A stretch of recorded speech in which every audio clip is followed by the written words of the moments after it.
जय श्री कृष्ण।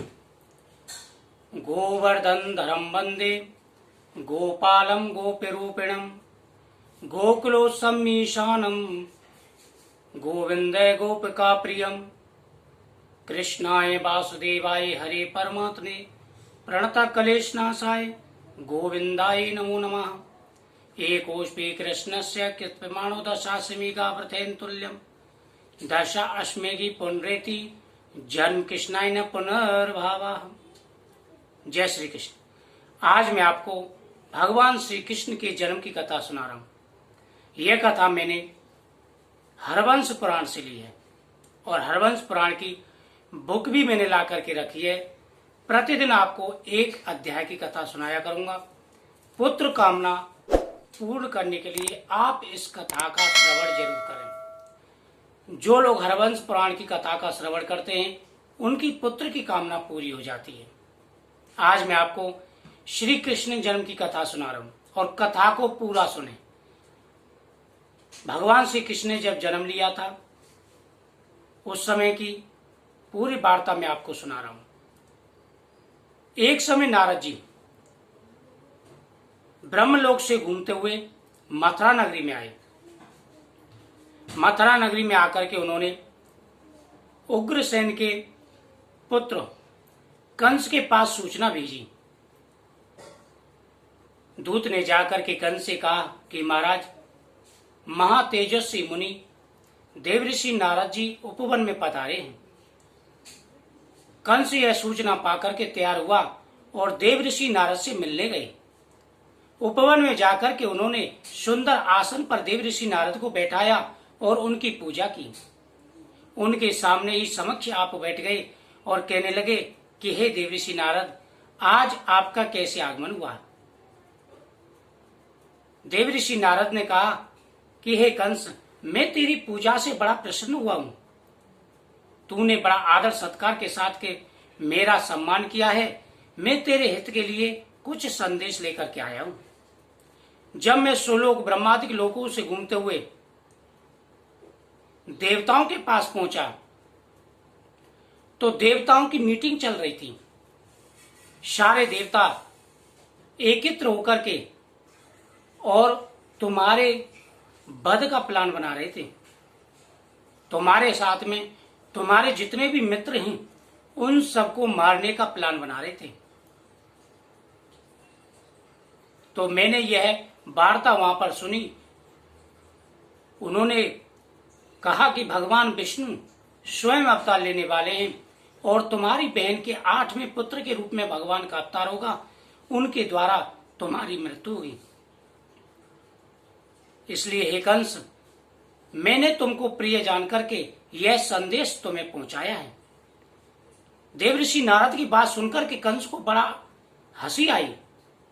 वह अट्टहास करके हंसने लगा और कहा कि हे देवऋषि नारद, वाकई में आप सभी का हित चाहने वाले हैं, लेकिन मैं इतना बलशाली हूं, मेरे पास इतनी समस्त शक्तियां हैं। अगर मैं चाहूं तो क्षण भर में पूरे संसार के पशु पक्षी मनुष्य जीव जंतु सबका संहार कर सकता हूं। मेरे पास बड़े बड़े शक्तिशाली मित्र हैं। अगासुर, प्रमल्लासुर, पूतना, केसरी,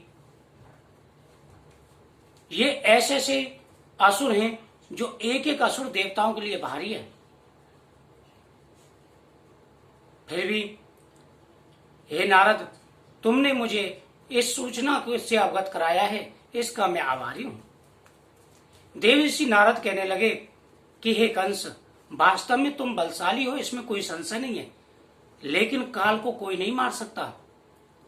अब आपको प्रयत्न करना चाहिए और अपने बहन के गर्भ को गिराने का आपको प्रयत्न करना चाहिए। इतना कहकर के देवऋषि नारद ब्रह्मलोक को चले गए। कंस भी अपनी नगरी को आ गया और कंस ने अपने सारे मित्रों को बुलाकर के कहा कि हे मित्रों, पूरे पृथ्वी पर स्वतंत्र होकर के विचरण करो और जो भी मेरी आज्ञा का भंग करे उसको मृत्यु के घाट उतारो, उसका वध कर दूं। इधर देवकी वसुदेव के पहरे पर भी उन्होंने गेट पर पहरा बढ़ा दिया और अपने 2 मित्रों को उस पर पहरे पर लगा दिया और निगरानी करने के लिए कहा कि जो भी संतान देवकी की होती जाएगी वह मुझे सूचना करें। इधर भगवान ने देखा कि कंस भयग्रस्त हो गया है और उसने पहरा बढ़ा दिया है, तो भगवान ने विचार किया कि देवकी के जो भी 6 गर्भ होंगे उनको कंस अवश्य गिराएगा। तो उन्होंने कालनेमी के पुत्र जो बड़े ज्ञानी थे और अमर थे, उन्होंने ब्रह्मा जी से वरदान मांगा था कि उनकी किसी के द्वारा भी मृत्यु ना हो, ना कोई देवता, ना कोई राक्षस, ना कोई मनुष्य, कोई उनका वध ना कर सके।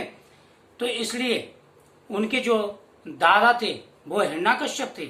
हिरण्यकश्यप ने ब्रह्मा की तपस्या करने के कारण उनको घर से निकाल दिया और वह सुतल लोक में जाकर के रहने लगे।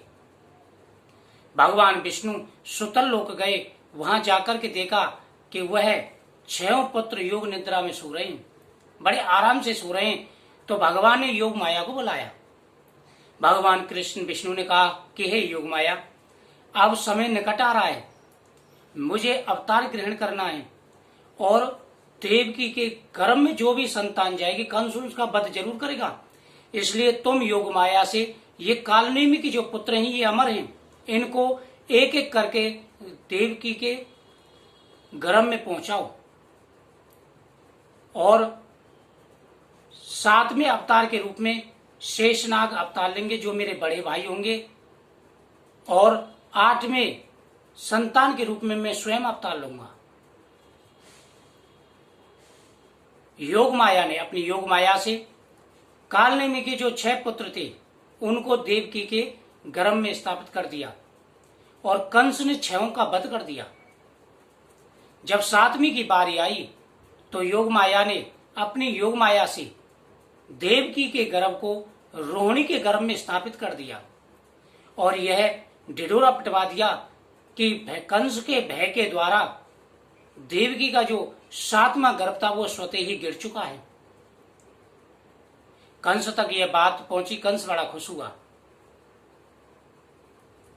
कंस ने कहा कि चलो अच्छा ही हुआ, 7वां गर्भ स्वयं गिर गया। इधर जो है भादों की अष्टमी आने वाली थी, नजदीक थी। भादों की अष्टमी, अंधेरी रात थी, तेज बारिश हो रही थी।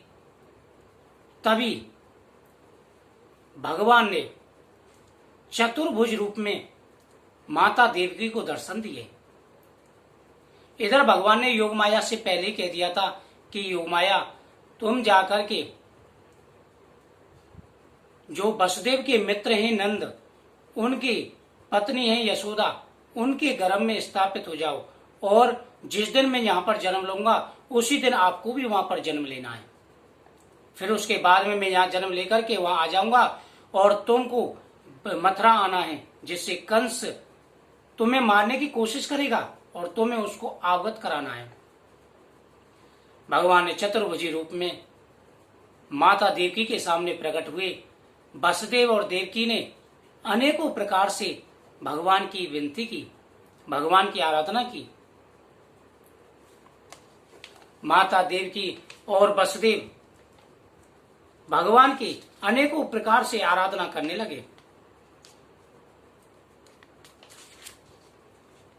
भगवान विष्णु ने देवकी के 8वें गर्भ से जन्म धारण किया तथा ठीक उसी समय यशोदा के गर्भ से निंद्रा देवी ने कन्या के रूप में जन्म ग्रहण किया।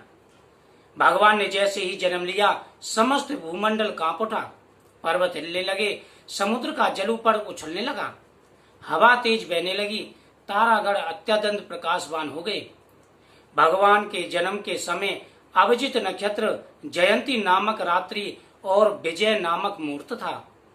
देवगण आकाश में मधुर बाज बजाते हुए वेद मंत्रों का उच्चारण करते हुए पुष्पों की वर्षा करने लगे। गंधर्व अप्सराओं नाचने लगी। वसुदेव उन्हें देखकर बोले, हे प्रभु आप अपना रूप प्रकट कीजिए, मुझे कंस से बहुत भय लगता है कि वह कहीं आपका वध न कर दे। भगवान ने अपना रूप वासुदेव जी को दिखाया। वासुदेव उनके आलोक रूप को देख करके आनंद विभोर उठे। फिर भगवान बोले, हे पिताजी, आप मुझे गोपीराज नंद के यहाँ ले चलिए। उन्होंने भगवान की आज्ञा से उन्हें नंद जी की पत्नी यशोदा के पास ले जाकर उनके निकट सुला दिया और यशोदा के गर्भ से उत्पन्न कन्या को लेकर वापस आई, देवकी के पास सुला दिया। इन सब कार्यों का पता नहीं चला। फिर वसुदेव ने देवकी को कन्या उत्पन्न हुई इसकी सूचना कंस को भिजवा दी।